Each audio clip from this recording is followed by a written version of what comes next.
Hola, mi nombre es Emerson Raúl Luca González. Soy miembro del área de asuntos académicos de la Asociación Estudiantil GeoPUC y en esta oportunidad le vengo a brindar la asesoría sobre el tema de muros del curso de Ingeniería de Cimentaciones para el examen número 2. Bueno, el problema nos pide diseñar sísmicamente la cimentación del siguiente muro de contención. Los detalles geométricos lo tenemos aquí. Para el caso del material de relleno y la zapata inferior a esta, se nos muestran los detalles acá. El estrato de apoyo de la zapata está formada por arena mal graduada húmeda con un número de golpes corregido de N6022, la humedad de 6.80. Para el sistema de drenaje solo se dispone de la arena SP o mal graduada y cuya granulometría se adjunta. De nota también se nos menciona que si el ancho B de la cimentación del muro no cumple con los requisitos de asentamiento o corte, al analizarla como zapata, mantener fijo el talón obtenido por volteo o deslizamiento y aumentar solo la punta del muro hasta que cumpla la condición como zapata. Se pide calcular sísmicamente el valor del ancho de la zapata. Además, indicar las presiones admisibles, capacidad de carga de la zapata del muro por inclinación y por excentricidad y el factor de seguridad del diseño del muro de la zapata. Bueno, inicialmente calculamos las cargas que va a actuar en el muro, ¿no? En este caso tenemos que el primero sería la carga activa, producto de todo el material de relleno que se tiene al lado derecho del muro. Las fórmulas lo tenemos aquí para el caso del empuje activo y el empuje pasivo.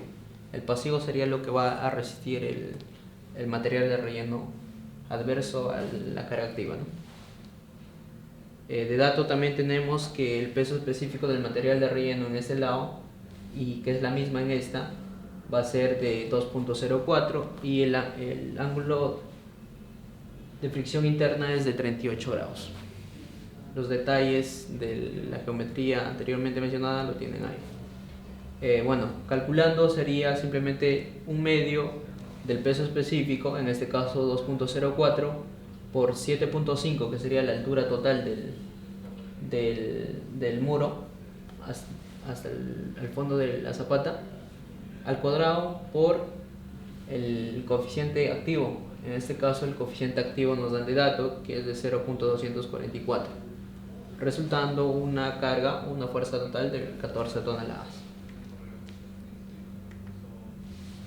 La carga activa se va a distribuir de forma triangular, por lo tanto sería a un tercio la aplicación de la carga activa, que sería un tercio de 7.5, resultando 2.5 metros.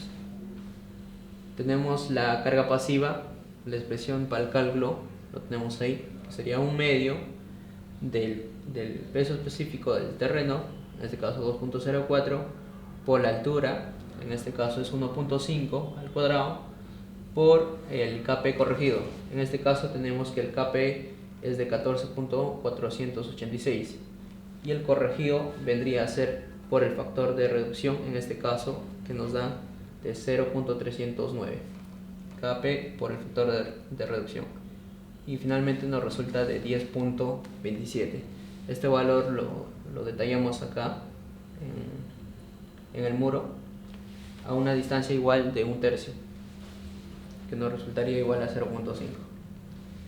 El incremento de la carga pasiva producto del sismo se calcula como 0.75 del peso específico por la altura al cuadrado sobre 2 por el KS. De dato nos dan que el KS es de 0.26 y resolviendo toda esta expresión, al igual que las anteriores, nos resulta de 11.19. Esta carga de incremento de la carga activa se expresa a 0.6 de la altura total del muro, ¿no? En este caso 0.6 de 7.5 sería 4.5, donde actuaría el incremento de la carga activa producto del sismo. En el caso también de la pasiva sísmica se calcula como el 0.85%, perdón, el 85% de la carga pasiva que habíamos calculado anteriormente, resultando 8.73.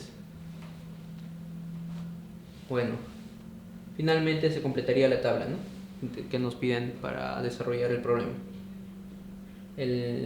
La carga activa 14, el pasivo 10.27, el incremento 11.19 y el EP sísmico 8.73.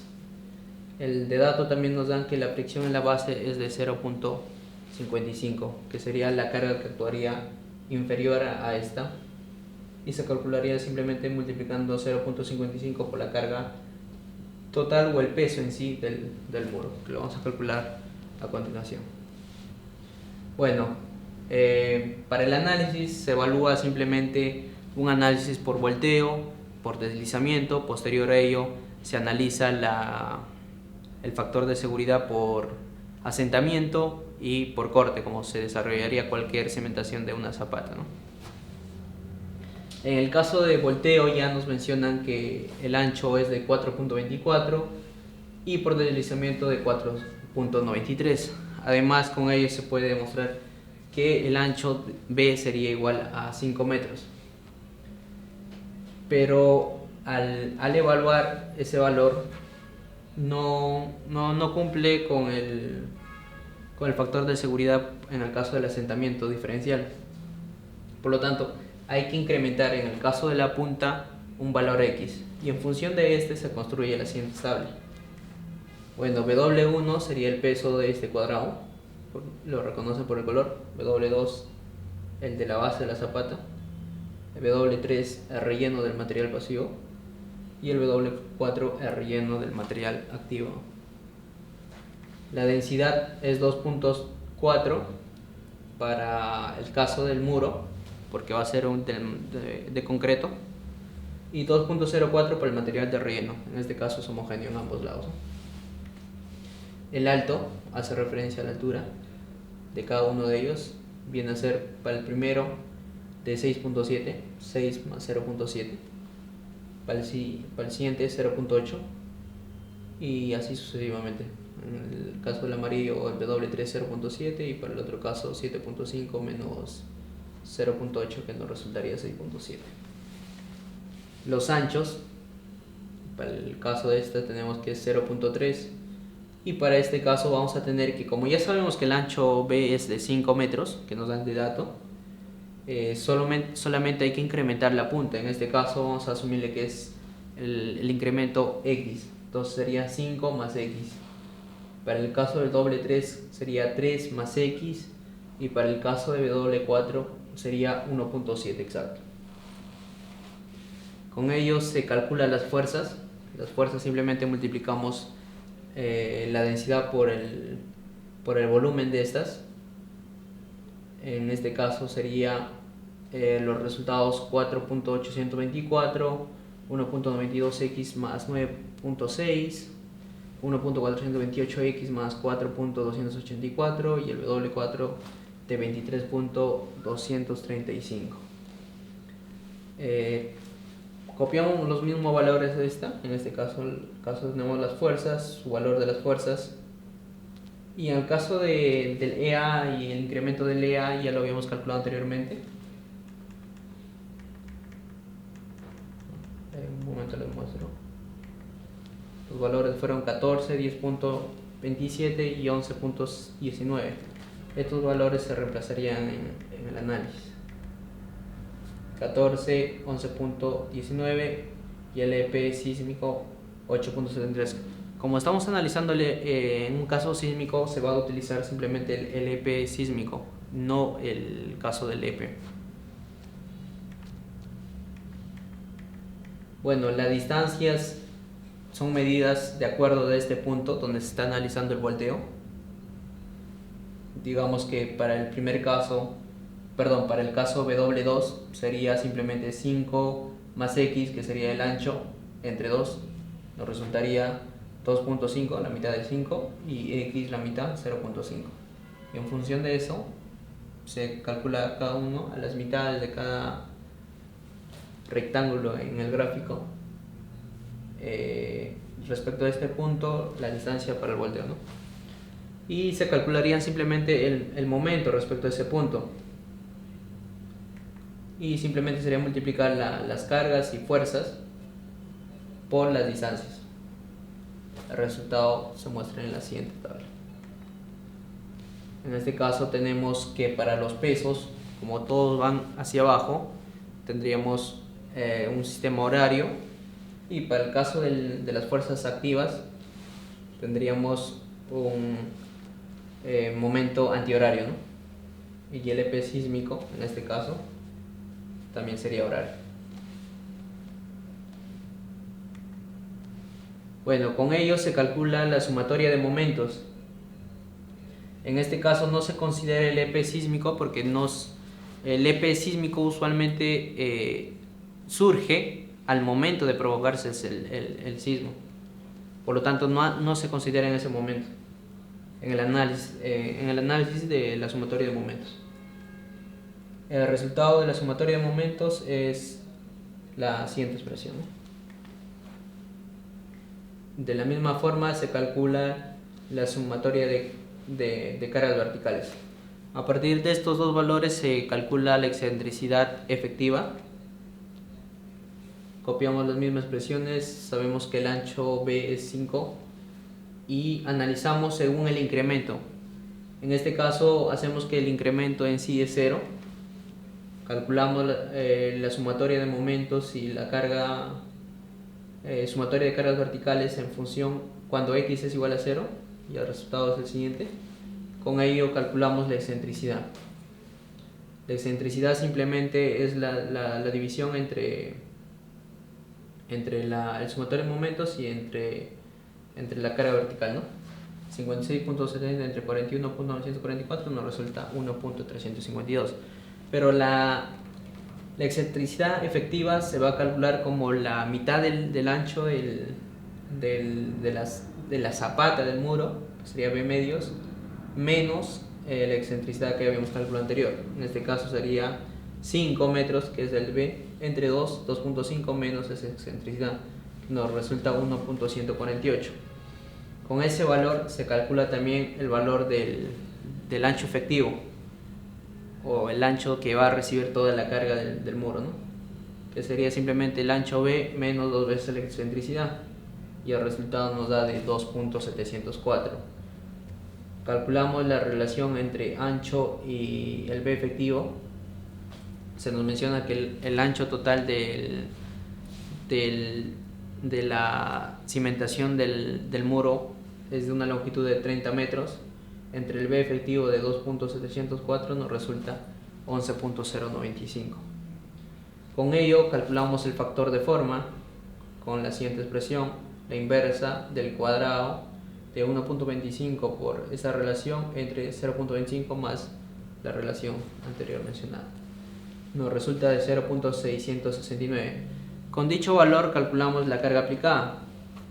La carga aplicada simplemente es 0.1, que es por unidades, la carga vertical entre el área efectiva, ¿no? Que viene a ser el B efectivo por, en este caso el L se va a asumir como 1 metro. Vamos a analizar simplemente 1 metro de toda la extensión del muro. Por eso se le asume que el L efectivo va a ser 1. Solo para el análisis del cálculo. El resultado final nos da una carga aplicada de 1.551 kilogramos por centímetro cuadrado.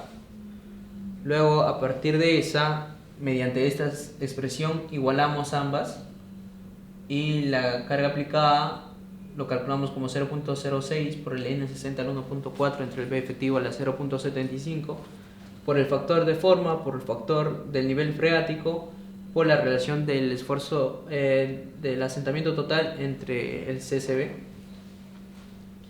En este caso el CCB sabemos que es de 1.6. El factor de nivel freático, como en el problema no se menciona ni una fluctuación de ello, se asume que es 1. El factor de forma que ya lo habíamos calculado. El N60 que nos dan de dato, que es de 22. El B efectivo que lo habíamos calculado de 2.704. Calculamos y igualamos a la anterior expresión, podemos despejar el asentamiento total, ¿no? En este caso el asentamiento total es de 1.721. De dato también nos mencionaron que el ángulo, la distorsión angular es de 1 a 300. Por lo tanto, como el ancho total de la zapata es de 5 metros, es decir, 500 centímetros entre 300, nos resulta que el asentamiento máximo debería ser de 1.67. Como nuestro asentamiento supera el asentamiento máximo, el diseño a 5 metros de B, o sea, cuando el valor de B es 5 metros, estaría mal, es decir, no cumpliría el diseño. Por lo tanto, se hace un incremento a la punta, en este caso, cuando X es igual a 0.1, es decir, cuando B vale 5.1.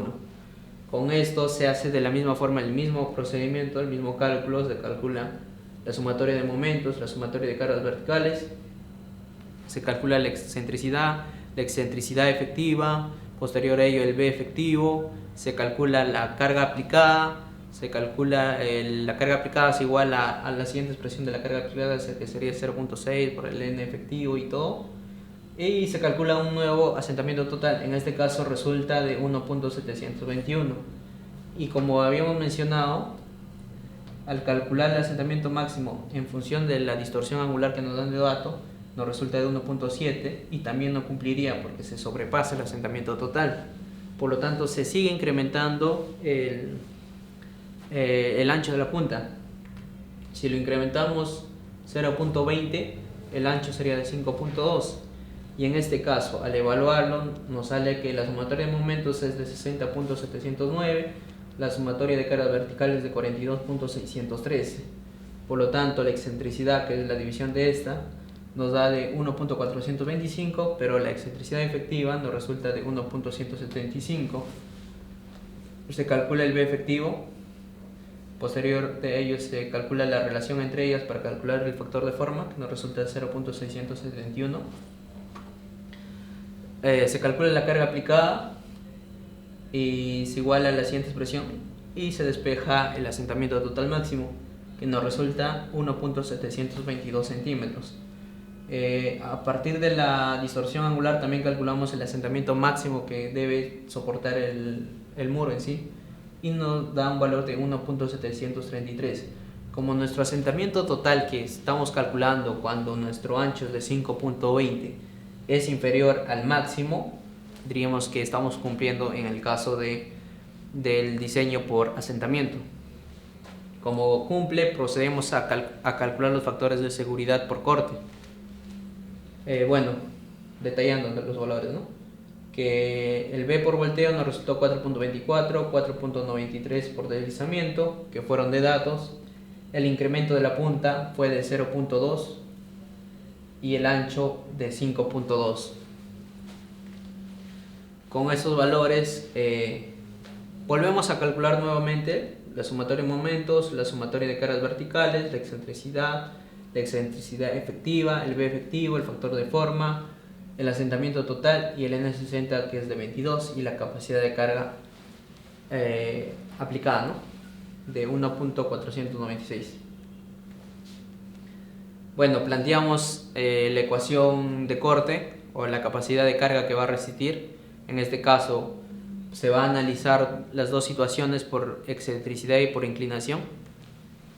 Tenemos acá la capacidad de carga por excentricidad y la capacidad de carga por inclinación. La expresión la tienen ahí. Lo único que va a variar, como el caso de diseño de zapatas, es que en excentricidad nosotros vamos a trabajar con el B efectivo. En cambio, en inclinación vamos a trabajar simplemente con B. En el caso de excentricidad no existiría inclinación. Y en el caso de inclinación sí, por supuesto que sí existe, ¿no? Y se cambiaría la fórmula. Bueno, para el desarrollo de esto necesitamos el peso específico de la cimentación de la zapata.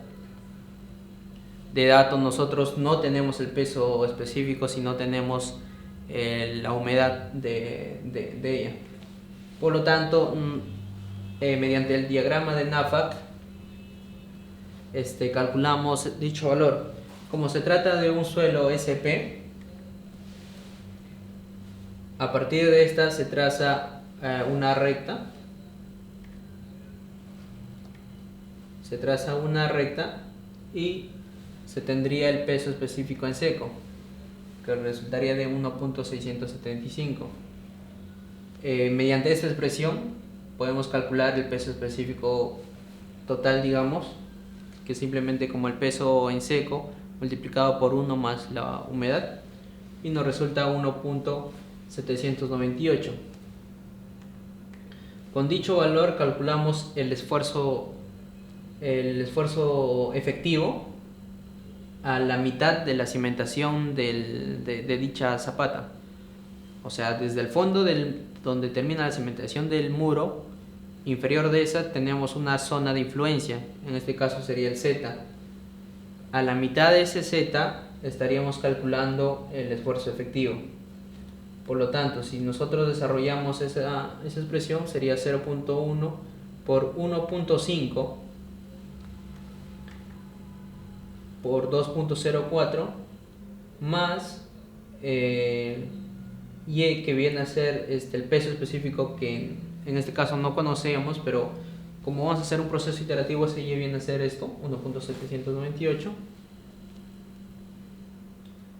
por la distancia de la zona de influencia. El cálculo total de la zona de influencia fue la siguiente, 2.597.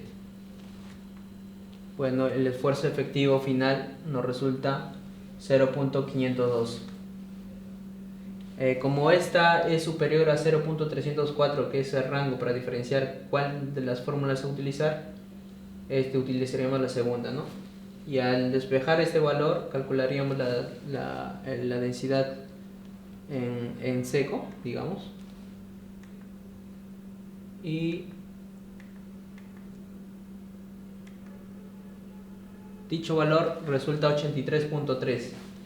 Con ese valor nuevamente se procede a iterar, se calcula el valor en seco, se procede a calcular el peso total, como el peso específico en seco multiplicado por 1 más la humedad, se calcula el esfuerzo efectivo a la profundidad de la cimentación entre 2, a la mitad, se calcula la nueva densidad relativa con la fórmula siguiente, y en función de este valor se vuelve a ingresar al gráfico, ¿no? Y se encuentra un nuevo valor de peso específico. Cuando estos valores difieren en menos de 0.01 o son casi el mismo valor, se separa la iteración y se tomaría el valor que resulta ahí, ¿no? Finalmente, con este valor, como tenemos aquí, cuando el peso específico es de 1.76 en un tipo de suelo SP, tendríamos que el ángulo de fricción interna nos resulta nos resulta igual a 36 grados. Pero como estamos en una condición sísmica, se le reduce 2 grados. En este caso vamos a trabajar con 34 grados. Y el peso específico final nos resultaría, que resulta es 1.76 por 1 más la humedad, que fue 1.88. Es decir, que inferior al fondo del muro, de la cimentación del muro, el suelo tiene un peso específico de 1.788. No, perdón, 1.88 gramos por centímetro cúbico. Con dicho valor calculamos el ángulo de inclinación, que simplemente es la carga horizontal entre la carga vertical total, el arco tangente de la carga horizontal entre carga vertical. Como la carga horizontal simplemente se asume como las cargas activas, vamos a sumar la carga activa más el incremento. Como ya habíamos calculado, son 14 y 11.59, entonces tenemos que la inclinación va a ser de 30.59 grados.